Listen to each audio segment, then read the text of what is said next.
نحمده ونصلي على رسوله الكريم أما بعد. بسم الله الرحمن الرحيم. وشاورهم في الأمر. صدق الله العظيم. حل عقد شورا. دوستانو فاروق اعظم یم. نن د 1404 هجري شمسي د غبرګولي د میاشتې درېیمه ده.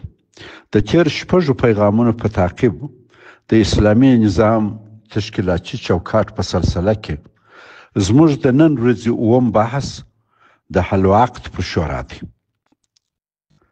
موږ د مخه ویلي وه چې د افغانستان د شرایطو او حالاتو سره سم اسلامي امارت باید 3 شوراګانې ولري چې هر یوه په خپل ځای کې ډیره مهمه او نظام ته حیاتي ده. د 3 واړو شوراګانو شتون دندې او د فیصلو الزامیت قانون توضیح کوي. یوه د دغو 3 شوراګانو څخه د حل عقد شورا ده چې موږ ورته پښتو کې د مشرانو جرګه ویلی سو. دا جرګه د اهل رایه، علماو، متخصصینو، مخورو او له هغو نخبګانو جوړه ده چې د وطن پیچلي مسایل حلولی او روانه خبر راټولولی سي، غوټه کولی سي او جوړولی سي.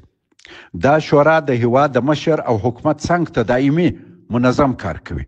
د دې شورا له مهمو دندو یوه هیواد ته د مناسب مشر تشخیص او کاندید کول دي.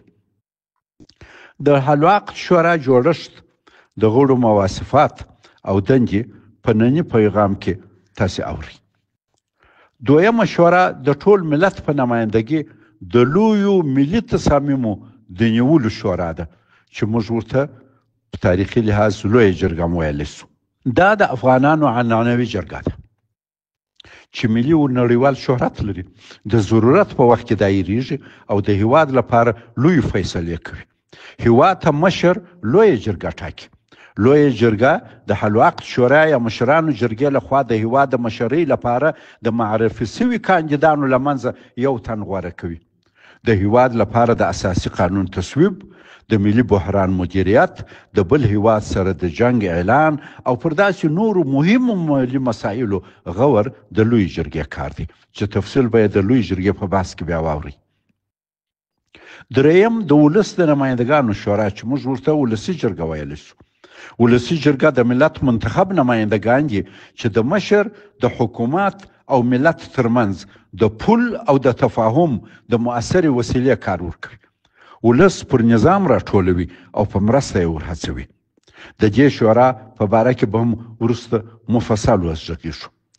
نن د شورا د حل عقد د شورا بحث دی. دوستانو، د اهل حل عقد یا حل عقد یا عقد حل یا عقد حل شورا چې د ننني پیغام موضوع ده یو اسلامي اجتهادي اصطلاح ده چې ذکر یې په مستقیمه توګه په قرآن و سنت کې نه دي راغلي. د حل عقد په نوم شورا د صحابه کرامو په وخت کې هم نه وه، خو عملي مفهوم یې په بارزه توګه هم د رسول الله صلی الله علیه وسلم او هم د خلفای راشدینو په وخت کې موجود و. دا اصطلاح په کتبي شکل اول قاضي ابوبکر البقلاني رحمت الله علیه، وروسته ابو الحسن ماوردي او ابو یعلا الفراع دا استعمال کړی ده. تر دوی وروسته بیا امام غزالی صاحب، امام الحرمین جوینی، عبدالرحمن ابن خلدون، قلقشندی، سعد الدین تفتازانی، امام عبدو او شیخ رضا په خپل وار دا اصطلاح کارولی ده. د حل عقد شورا د ټولنې د سیاسي ثبات یو مهمه مرجع ده. دا ځکه په دغه شورا کې د ولس مخور او د ټولنې متنفذین لکه دیني علما، سیاسیون، عسکري، ټولنیز، اداري، مالی او نور مسلکي و فني ماهرین شامل دي. دوی هغه کسان دي چې پراګنده تیتوپرک موضوعات راغونډولی سي، لکه څوک چې تیتوپرک شیان راټولو غوټه او مناسب بار ځینې جوړ کړي چې وړل یې اسان سي. حل عقد شورا هم د مسایلو په باره کې دغه کردار ادا کوي. همداسې د حل عقد شورا یوه پیچلې او مغلقه موضوع حل اسانه کوي. حل عقد شورا په سیاسي، اداري، تشریعي، قضایي او نورو عامه مسایلو کې د مسلمانانو د ژوند د نظام په جوړولو کې مهم کردار لري. د حل وقت په شورا کې هغه دیني علما، د ټولنې مخور، د قدرت او نفوذ کسان، د ولس د عامه مصلحت او د ټولنې د احتیاج د مختلفو رشتو ماهرین شامل دي چې د ټولنې خلک د اړتیاو عامه مصلحت په وخت کې مراجعه ورته کوي. د اهل حل عقد شورا له هغو پوه کسانو جوړه ده کوم چې اهل اختیار، اهل اجتهاد، اهل رایه، اهل تدبیر وي او د اسلامي ټولنې د مصلحتونو په ساتنه د امت په مهمو چارو کې د پریکړې او د مشر په پیدا کولو کې رغنده ونډه درلودلی شي. په دغه شورا کې داسې مؤثر کسان شامل دي چې د ولس مهم مسایل حلولی شي او یا یو موضوع سره راټوله او غوټه کولی شي. د اهل حل عقد شورا د داسې کسانو څخه جوړه ده کوم چې دیني، عسکري، سیاسي، ټولنیز او اقتصادي پوهه لري. اهل حل عقد هغه کسان دي چې د ټولنې په مهمو چارو کې د پریکړو پوهه او جرأت لري. دوی د علماو، مشرانو، سیاستوالو، د ټولنې د متنفذینو او مشهورو کسانو او د ملت استازو څخه دي چې د امیر یا مشر په تشخیص کې ښکاره کردار ادا کولی شي. یو شمیر علما وایي چې عوام د حل عقد د شورا غړي او یا د مشر د تعیین په عملیه کې برخه نشي اخیستی. دا ځکه د هیواد د مشرۍ لپاره د یو چا د کفایت او اهلیت پیژندل بېسوادو خلکو ته ګران کار دی. امام رملي او امام زحیلي وایي چې عوام د امیر یا خلیفه په تشخیص کې کمزور او په انتخاب کې لازم کردار نشي ادا کولی. مشوره باید د هغه چا سره وسي چې وړې وي او د مشورې اهلیت ولري. فاسألوا اهل ذکر ان کنتم لا تعلمون. صدق الله العظیم. شیخ عبدالباقی حقانی هم په دې نظر دی چې عوام د مشر په سم تشخیص کې لازم کفایت نه لري. دا خبره داسې تکمیلېدای شي، موږ یې کولی شو تکمیلولی شو چې د مشر تشخیص د حل عقد د شورا کار دی او غوراوی بیا د ټول امت حق دی چې مستقیم یې تمثیلوي دا حق او که غیر مستقیم. د خلفای راشدینو تشخیص اصحاب حل عقد کاوه او رایه بیا عامه رایه بیا په مسجد نبوي کې مستقیما امت ورکړ. زموږ اوسني شرایط دا ایجابوي چې د مشر تشخیص او غوراوی دواړه د اهل ذکر او صاحبان بصیرت لخوا دي یا د حل عقد لخوا وسي. د حل عقد شورا غړي هغه کسان دي چې د ټولنې په اوضاع او شرایطو پوه دي او د امیر یا خلیفه د ټاکلو لپاره اهل با کفایت کاندیدان لوی جرګې ته معرفي کولی شي چې هغه یې له منځه یو تن اصلاح غوره کړي. یعنی حل عقد شورا به امیر پیدا کوي، غوره کوي به او لویه جرګه د ملت په نمایندګۍ به هغه بیا تعیین مقرر کوي. محمد رسول الله صلی الله علیه وسلم د خپل بعثت له اولې ورځې د خپلې ټولنې د اصلاح او هغې ته د یوې نوې مرفع شکل د ورکولو چې پر توحید او عقلانیت یې بنیاد کار کاوه. په یثرب کې د اسلامي تمدن روح پوه کړه او پر دغه ښار یې د مدینه منوره نوم کښېښود چې نور منحط قبیلوي روابط چې د هغه وخت د خلکو ژوند یې تنظیماوه پاته او د تمدن پر لور د نوو تعلیماتو سره حرکت و. دغسې یو حرکت د اسلامي دولت بنیاد کښېښوی او دغه دولت د کارونو د ښه تنظیم لپاره شورا او د اهل علم و خبره مشورو ته ضرورت درلود. د اهل حل عقد و مشورو ته ضرورت د پیغمبر صلی الله علیه وسلم تر رحلت وروسته نور هم ډیر محسوس شو. دا ځکه وحی او الهي هدایت په مستقیمه توګه نور د امت مشرانو ته نه و. شورا د اسلامي نظام یو مهم رکن او د حل عقد شورا یو مهم ډول دی. الله پاک د هغو مؤمنانو صفت کړی دی چې کارونه په مشوره دي و امرهم شورا بینهم. مشر ته یو منظمه شورا پکار ده چې دایمي یو څنګ ته وي. پکار ده چې ټولو خلکو ته معلومه وي دا شورا، هسې نه چې که دی وغواړي بیا شورا وي، که نه وغواړي شورا نه وي. مختار احمد فرمایي د اهل عقد شورا پریکړې الزامي دي. د ثقیفه بن سعیده پریکړه او یا د عثمان رضی الله تعالی عنه په تعیین کې د شپږو تنو صحابه کرامو پریکړې الزامي وې. پخوا د اهل عقد شورا خلک یوازې قومي مشران او اهل شوکت وه، بیا دیني علما ورزیات شو او اوس ټولنې د مختلفو رشتو مؤثر اهل خبره کسان باید په شورا د حل و عقد کې شامل وي. د پیغمبر صلی الله علیه وسلم تر رحلت وروسته کله چې د هغه د ځای ناستې په مخه په سقیفه بني ساعده کې د مسلمانان مشران راټول سو او خلیفه یې ونوماوه او بیا یې هغه عامه رایې ته په مسجد نبوي کې وړاندې کړي. دا یې وښول چې د خلیفه د تعیین او د هغه د مشروعیت مصدر ولس دی. د سقیفه بني ساعده غونډه د حل و عقد شورا موږ بللی سو، خو دا ولس دی چې پر ځان تر ټولو غوره او متقي څوک حاکم او مشر ټاکي او هغه ته د خپل ژوند د امورو د تنظیم واک ورکوي. په مقابل کې مشر مکلف دی د ولس د دیني او دنیوي ارزښتونو او مصالحو ساتنه او پالنه د هغه تړون مطابق وکړي چې مشر یې د ولس سره کوي. خلک باید د اهل حل و عقد شورا د غړو په انتخاب کې مهم رول او د اهل حل و عقد شورا بیا د ولسمشر په تشخیص او نور ورسپارل سوو دندو کې لیاقت د دندو د اجراتوان او په دندو کې بشپړ ازادي ولري. ځینې علما کرام وایي چې د اسلامي ټولنې او هیواد مشر د هغه ټولنې او هیواد اولو الامر دی او ځینې بیا وایي چې په ټولنه کې د حل و عقد کسان اولو الامر دي. دا ځکه قرآن کریم ویلي دي د امر خاوندان یا ایها الذین آمنوا اطیعوا الله و اطیعوا الرسول و اولی الامر منکم. ابن تیمیه رحمت الله علیه د امر څښتنان عمرا او علما بولي. علما کرام وایي چې که یو هیواد کې د مشر تعیین یا مشروعیت مسئله مطرح وه، دا د حل و عقد د شورا کار دی چې په دغه مورد کې فیصله وکړي. د حل و عقد شورا په هغو مسایلو کې حکم کوي چې صلاحیت یې دی. په عباداتو او معاملاتو کې چې صریح نص موجود وي د حل و عقد شورا اجتهادي حکم نشي کولی. همدارنګه په کوم مسلک او موضوع کې چې نه پوهیږي په هغه کې هم حکم نشي کولی. پر کومه مهمه ملي موضوع چې مشر حکم کوي هغه به د اهل حل و عقد شورا سره تر مشورې وروسته کوي. په مهمو ملي مسایلو کې د اصحاب حل و عقد مشوره شرط. داسې موارد بیا اساسي قانون تشریح کوي چې مشر به په کومو مسایلو کې مشوره کوي او شورا څه وخت ملزمه ده. دا ځکه مشر نایب د امت دی او دا امت دی چې څومره صلاحیت مشر ته ورکوي. ځینې علما وایي چې د حل و عقد شورا غړي به مجتهد وي چې د فتوا د ورکولو شرایط ولري، خو اوسني شرایط کې دا اجتهادي شرط نه دی.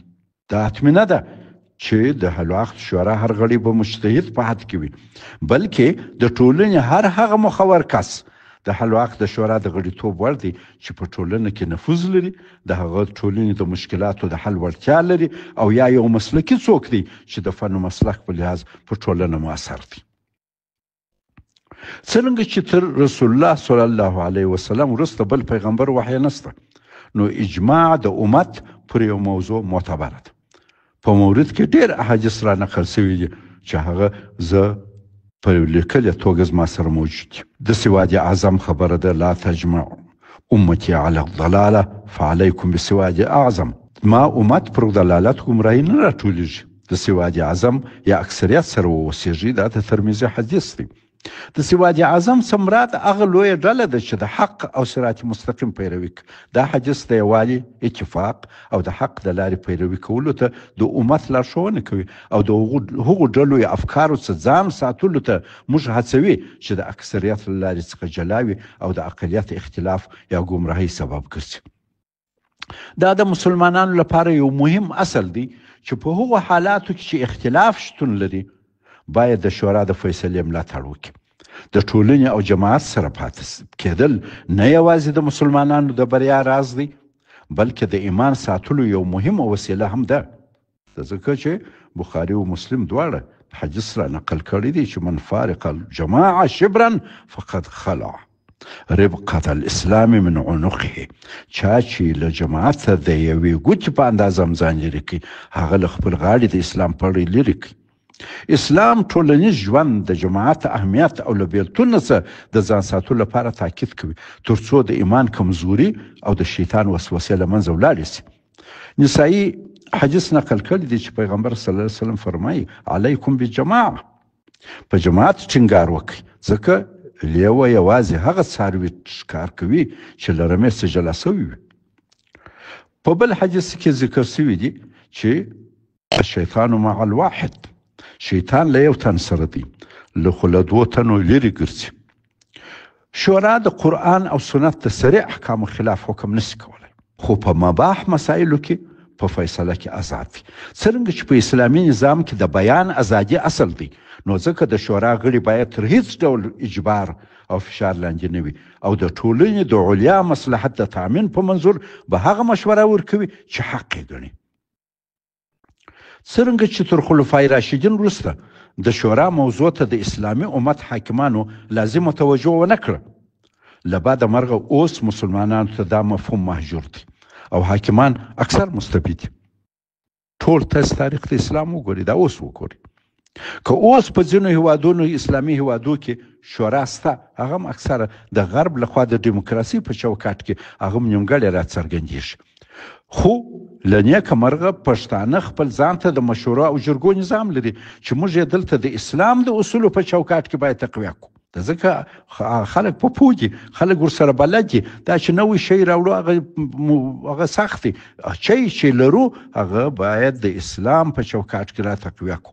په تاریخي لحاظ د حل وقت شورا دایمي نه ده، بلکې د یوې مشخصې مهمې ملي مسئلې په باره کې را غونډه کوي، لکه سقیفه بن ساعده جرګه یا د دریم خلیفه د انتخاب شپږ کسیزه شورا چې د مشر د غوراوي لپاره راټول سوه او د دغه مهم کار د ترسره کولو وروسته منحل سوه. خو زموږ په اوسني شرایطو کې په دولتي نظام کې د یوې مقتدرې حل و عقد شورا یا مشرانو جرګې دایمي موجودیت بالکل ضرور دی. د اهل حل و عقد شورا د ولس له منځه د هیواد مشر، خلیفه یا امیر ترشیح یا کاندید کوي او لوی جرګې ته د غوراویو تقرر لپاره معرفي کوي. د حل و عقد شورا د ملت نماینده جرګه نه ده، بلکې اهل خبره ده، د پیچلو مسایلو د حل توان لري، د خپلو مواصفاتو په سبب د مشر د تشخیص صلاحیت لري. لوی جرګه د ولس قانوني نماینده ده. څرنګه چې د مشر د تعیین واک شرعاً د ولس سره دی او لویه جرګه د ولس قانوني نماینده ده، نو ځکه د مشر د تعیین او تقرر واک د لوی جرګې دی. د خلیفه تعیین او تقرر ډیر مهم کار دی چې د حل عقد په څو کسانو اوسنۍ شرایطو کې مناسب کار او ملي مصلحت نه دی. پر سقیفه یا اصحاب السته زموږ حالات قیاس کول قیاس مع الفارق دی. هلته د هر چا مقام په ټولنه کې معلوم و، اوس نه دی. د سقیفه هر یو کس په امت کې محترم او د باور وړ و، د ټول امت ارزوګانو نمایندګي یې کولی سوی.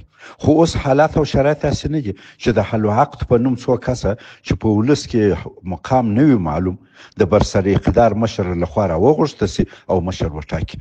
داسې کسان اوس موږ نه لرو چې د ټول افغانستان خلک یې پیژني، ورته محترم او فیصله یې خپله وګڼي. حتی یوه ولسوالۍ کې داسې کس اوس نشته چې د هغه ولسوالۍ ټول خلک یې فیصله ومني. نو ځکه اوس د مشر په انتخاب کې باید ډیر دقت وسي. د مشر په تعیین او تقرر کې باید ټول ملت د یوې دقیق قانوني عملیې له لارې مطرح وي، پر کوم چې اوس دا د موږ کار کوو او ستاسې حضور ته وړاندې کوو. دوستانو، ابوبکر رضی الله عنه په سقیفه بن ساعده کې ترشیح یا کاندید سو او په مسجد نبوي کې عامه رایې ته وړاندې سو. عامه بیعت یې واخیست، خو بیا یې هم تر 6 میاشتو ځان رسما مشر نه ګاڼه، تر څو له یمن او ټول اسلامي قلمرو څخه د مشرتوب سره د رضایت احوالونه او بیعتونه ورته رسېدل. د عثمان رضی الله تعالی د خلافت په مورد کې 6 کسانو 2 تنه عثمان او علي رضی الله عنهما له خپله منځه کاندید کړ. یو عثمان پکښې دوی عثمان رضی الله تعالی پکښې غوره کړي او هغه بیا مسجد نبوي ته د عامه رایې لپاره بوتي. باید موږ متوجه سو چې د خلفای راشدینو وخت کې په مدینه منوره کې مسلمانان ټول یو بل سره پیژندل او ټولنه کې د هر چا ځای معلوم و. د ابوبکر ځای معلوم او عمر رضی الله تعالی عنه، عثمان رضی الله تعالی ټولو د هر یو ځای په ټولنه کې معلوم و. په ترشیح او انتخاب کې خلکو مشکل ډیر نه درلودی. خو اوس د افغانستان په 40 میلیوني هیواد کې ټول خلک یو بل نه سره پیژني د هر چا مقام نه دی معلوم. باید د یو دقیق میکانیزم له لارې د امارت یا خلافت یا مشرۍ لپاره وړ کسان تشخیص شي او بیا یو پکښې کې غوره شي. په دغه مهمه ملي او حیاتي عملیه کې ډېر احتیاط او غور پکار دی.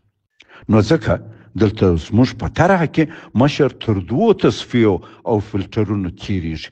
د حل وخت شورا لخوا چې اهل خبره دي دی کاندیدیږي او لویه جرګه یې چې د ملت قانوني نمایندګان پکښې راټول دي غوره او مقرر کیږي. د حل عقد شورا د غړو مواصفات په بل پیغام کې خپریږي. السلام علیکم ورحمة الله وبرکاته.